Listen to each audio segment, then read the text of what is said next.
pembahasan filsafat Islam dengan tokoh Al-Kindi. Kita semua tahu bahwasannya Al-Kindi merupakan salah satu filsuf Islam terkenal yang ada di dunia. Nah, Abu Yusuf Yaqub ibn Ishaq Al-Kindi, ia adalah penggerak tradisi filsafat sehingga dikenal sebagai bapak filsafat Islam. Nur Khalis Masjid atau Cak Nur dalam warisan intelektual Islam menyebut Al-Kindi sebagai sosok yang mula-mula berhasil menghadirkan filsafat Yunani kepada kaum muslimin pada masa itu. Keberhasilan itu tidak lepas dari kemampuan Al-Kindi dalam menguasai bahasa Yunani.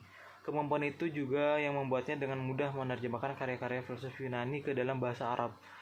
Kualitas terjemahan Al-Kindi dianggap berhasil memperbaiki terjemahan para pendahulunya, seperti terjemahan Ibn Naima Al-Himsi, seorang penerjemah Kristen, atas buku Enneads karya Plotinus tahun 204 sampai 270 Masehi. Buku Enneads inilah yang di kalangan pemikir Arab kemudian disalahpahami sebagai buku teologi karya Aristoteles 348 sampai 322 sebelum Masehi. Di sini kehidupan awal Al-Kindi itu beliau pada tahun 80 Masehi, ia dilahirkan di suku Arab di Kinda yang berperan penting dalam awal sejarah Islam. Ayahnya, Ishaq, merupakan gubernur Kufah yang memimpinnya sejak pendidikan pertamanya di Kufah. Dari Kufah, Al-Kindi kemudian melanjutkan studinya di Baghdad. Di bawah naungan Khalifah Abbasiyah Al-Ma'mun 813 sampai 833 Masehi dan Al-Mu'tasim 833 sampai 842 Masehi. Berkat bakatnya yang menonjol saat belajar di Baghdad, Al-Kindi diperkerjakan oleh Al-Ma'mun di House of Wisdom, yaitu pusat penerjemah teks-teks filosofis dan ilmiah dari bahasa Yunani ke bahasa Arab. Selain itu, Al-Kindi juga dianggap sebagai guru putra Khalifah Al-Mu'tasim yang menggantikan Al-Ma'mun. Kemudian pemikiran Al-Kindi ini dibuat untuk menopang ajaran inti Islam, yaitu Tauhid. Berbeda dengan para pendahulunya, pemikiran tentang Tauhid itu ia lakukan dengan argumentasi filsafat. Karya masterpiece Al-Kindi adalah On First Philosophy. Karyanya ini mengulas tentang filsafat pertama atau metafisika, sebuah studi tentang Tuhan. Bagi Al-Kindi, Tuhan bukanlah genus atau spesies. Tuhan adalah pencipta. Ia adalah yang benar pertama atau al-haq al-awwal, al-haq al-awwal, dan yang benar dan tunggal. Selain ahli dalam bidang tauhid, Al-Kindi juga ahli di bidang matematika. Ia berperan penting dalam memperkenalkan angka India ke dunia Islam. Al-Kindi juga salah satu bapak kriptografi. Ia menulis buku berjudul Manuscript on Deciphering Cryptographic Message. Buku tersebut melahirkan kriptanalisis, penggunaan inferensi statistik yang paling awal diketahui, dan memperkenalkan beberapa metode baru untuk memecahkan sandi, terutama analisis frekuensi. Selanjutnya, Al-Kindi juga memiliki karya yang paling penting di bidang kedokteran berjudul De Gradibus, di mana ia mendemonstrasikan penerapan matematika pada kedokteran, khususnya di bidang farmakologi. Meskipun Al-Kindi jarang dikutip setelah abad ke-10, dia tetap merupakan tokoh penting bagi penulis abad pertengahan Latin. Beberapa bukunya diterjemahkan ke dalam bahasa Latin yang kemudian mempengaruhi penulis barat seperti Robert Grosseteste dan Roger Bacon. Assalamualaikum warahmatullahi wabarakatuh. Perkenalkan, nama saya Amani Kalila dengan NIM 0603523014. Di sini saya akan menjelaskan tokoh filsafat Islam yaitu Ibnu Khaldun. Ibnu Khaldun atau Abu Zaid Abdurrahman bin Muhammad bin Khaldun Al-Hadrami. Ia lahir pada 27 Mei 1332 dan wafat pada 19 Maret 1406. Adalah seorang sejarawan muslim dari Tunisia dan sering disebut sebagai bapak pendiri ilmu historiografi, sosiologi, dan ekonomi. Karyanya yang terkenal adalah Muqaddimah, lelaki yang lahir di Tunisia pada 1 Ramadan 732 Hijriah atau 27 Mei 1332 Masehi ini. Dikenal sebagai sejarawan dan bapak sosiologi Islam yang hafal Al-Quran sejak usia dini. Sebagai ahli politik Islam, ia pun dikenal sebagai bapak ekonomi Islam karena pemikiran-pemikirannya tentang teori yang logis dan realistis telah dikemukakan jauh sebelum Adam Smith, yaitu tahun 1723 sampai 1790, dan David Ricardo 1772 sampai 1873 mengemukakan teori-teori ekonominya. Bahkan ketika memasuki usia remaja, tulisan-tulisannya sudah menyebar kemana-mana. Tulisan-tulisan dan pemikiran Ibnu Khaldun terlahir karena studinya yang sangat dalam. Pengamatan terhadap berbagai masyarakat yang dikenalnya dengan ilmu dan pengetahuan yang luas, serta ia hidup di tengah-tengah mereka dalam penggambarannya yang luas pula. Ibnu Khaldun berasal dari keluarga Andalusia kelas atas keturunan Arab. Leluhur keluarga tersebut memiliki hubungan kekerabatan dengan Wail ibnu Hujri, seorang teman Nabi Muhammad SAW. Keluarga Ibnu Khaldun memiliki banyak kantor di Andalusia, Spanyol.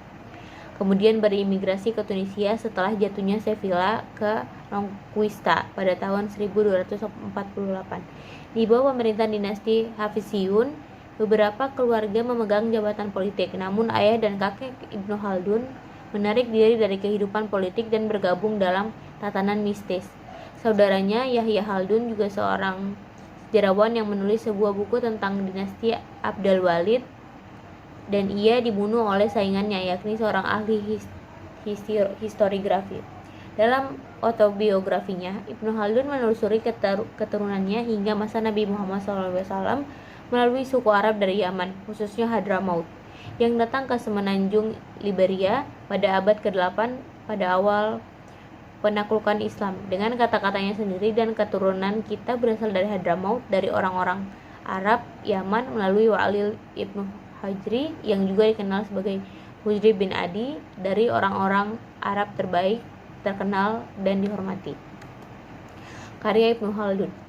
Karya-karya lain Ibnu Khaldun yang bernilai sangat tinggi, di antaranya At-Tarikh bi Ibnu Khaldun, sebuah kitab autobiografi, catatan dari kitab sejarahnya, Mukadimah, pendahuluan atas Kitabu Al-Ibar yang bercorak sosiologis sampai historis dan fisiologis. Lubab Al-Muhassal fi Ushul ad-Din, sebuah kitab tentang permasalahan dan pendapat-pendapat teologi yang merupakan ringkasan dari kitab Muhassal Afkar Al-Mutaqidimin wa Al-Mutahirin karya Imam Fakhruddin Al-Razi. Bahkan buku ini telah diterjemahkan ke dalam berbagai bahasa. Di sini Ibnu Khaldun menganalisis apa yang disebut dengan gejala-gejala sosial dengan metode-metodenya yang masuk akal, yang dapat kita lihat bahwa ia menguasai dan memahami akan gejala-gejala sosial tersebut. Pada bab kedua dan ketiga, ia berbicara tentang gejala-gejala yang membedakan antara masyarakat primitif dengan masyarakat modern, sebagaimana sistem pemerintahan dan urusan politik di masyarakat. Sekian yang dapat saya sampaikan. Assalamualaikum warahmatullahi wabarakatuh.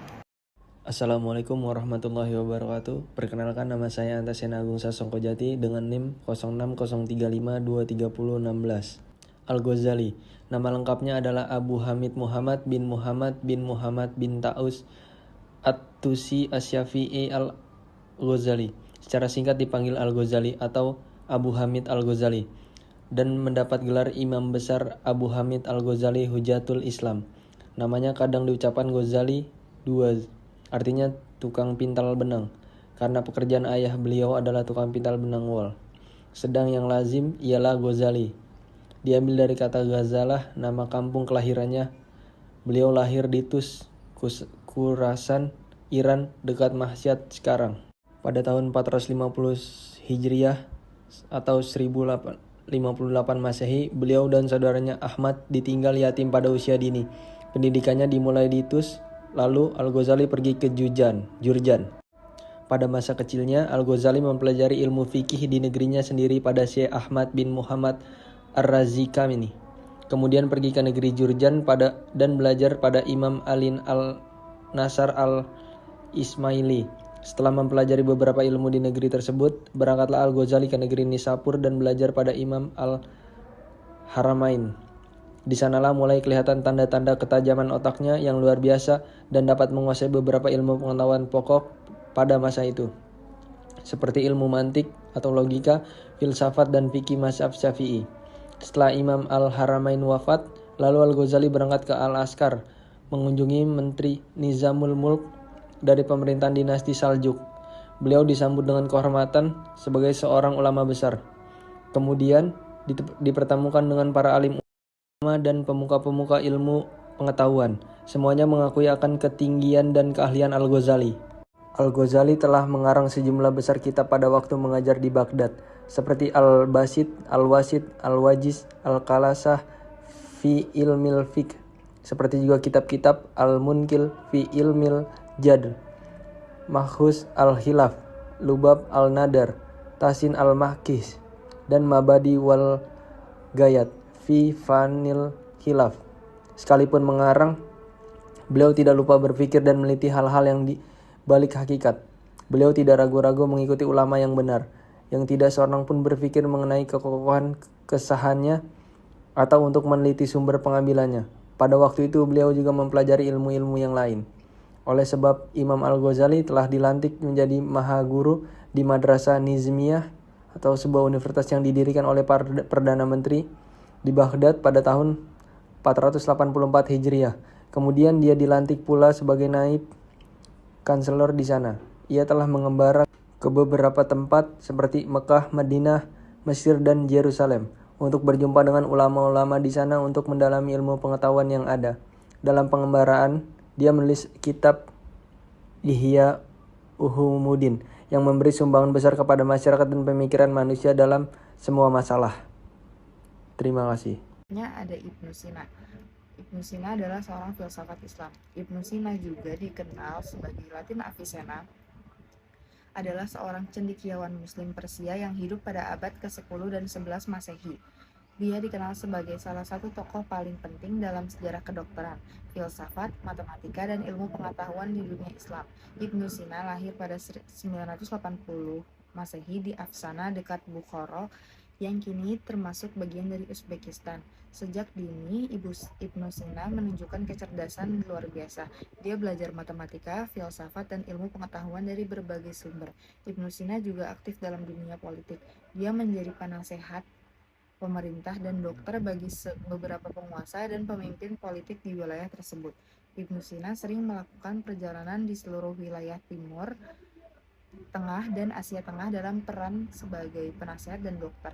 Karya-karya Ibnu Sina memiliki dampak signifikan di dunia Islam dan menjadi acuan penting bagi para cendekiawan dan ilmuwan pada masa berikutnya. Ibnu Sina meninggal pada 1037 di Hamadan, Iran pada usia 57 tahun. Ibnu Sina dianggap sebagai salah satu cendekiawan terbesar dalam sejarah Islam dan ilmu pengetahuan dunia. Karyanya memiliki dampak yang berkelanjutan dalam perkembangan ilmu pengetahuan dan kedokteran. Ibnu Sina lahir di wilayah Persia pada tahun 980 Masehi. Dia menjadi seorang filomat yang menguasai berbagai bidang ilmu seperti filsafat, ilmu kedokteran, dan matematika. Kontribusi Ibnu Sina dalam filsafat Islam, filosofi ontologis. Ibnu Sina didasarkan pada prinsip-prinsip Aristoteles untuk mengembangkan pemikiran ontologis yang kuat dan konteks filsafat Islam. 2. Teori kenyataan. 3. Etimologi ajaran Islam. Karya-karya Ibnu Sina tentang filsafat itu ada kitab Al-Syifa, kitab Al-Isyirat, Wal Antabihat, dan kitab Al-Najat. Karya-karya Ibnu Sina tentang ilmu kedokteran ada kitab Al-Kanun, Fil Al-Tib, dan yang kedua ada pemahaman anatomi. Pengaruh Ibnu Sina terhadap pemikiran filsafat modern, relevansi kontemporer, kontribusinya dalam etologi, epistemologi, dan etika masih relevan dalam dunia filsafat modern dan menjadi titik referensi dalam penelitian terbaru. Yang pertama, penerimaan luas. Yang kedua, gagasan dan pemikiran Ibnu Sina diterima secara luas di dunia filsafat termasuk oleh para pemikir berat seperti Descartes dan Spinoza. Yang ketiga, kontribusi medis. Pemikiran Ibnu Sina dalam bidang ilmu kedokteran juga berdampak signifikan pada pengembangan ilmu kedokteran modern.